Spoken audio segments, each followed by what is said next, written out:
Баршаңызға сәлем достар, сіздермен бірге Камшат. Бүгін үй жағдайында жасалатын осындай дәмі керемет домашний пельменнің рецептісімен бөлісетін боламын. Менің каналыма тіркеліп, лайк басып, қоңырауша белгісін басуды ұмытпаңыздар.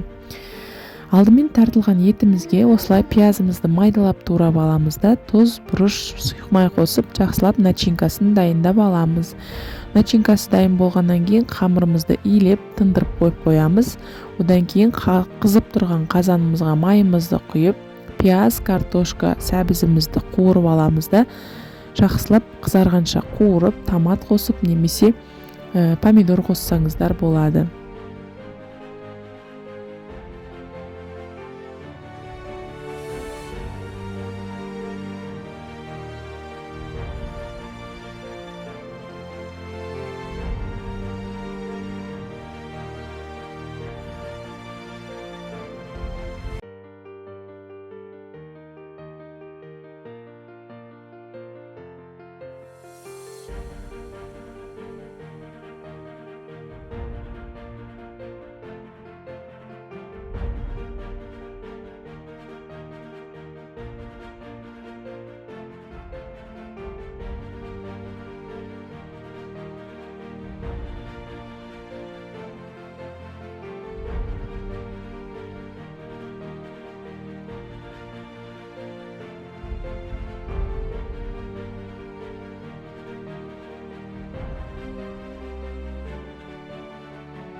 Қазанда заттарымыз қуырылғанша біз осылай пельменіміздің нанын жайып, бөліп бөлшектерге пельмен жасауға кірісеміз.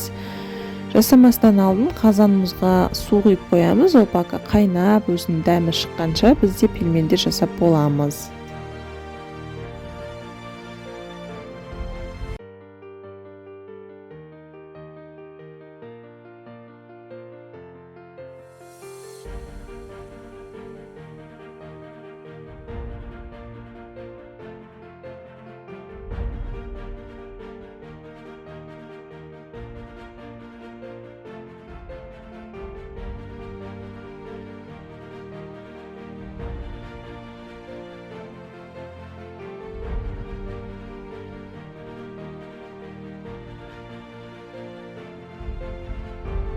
Дайын болған пельмендерімізді қайнап тұрған сорпамызға саламыз. Осындай аппетитный, дәмі күшті пельмен шығады.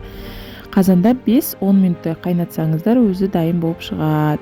Менің пельмен жасау рецептім сіздерге ұнады деген ойдамын. Міндетті түрде жасап көруге кеңес беремін. Сіздермен бірге болған Камшат, астарыңыз дәмді болсын.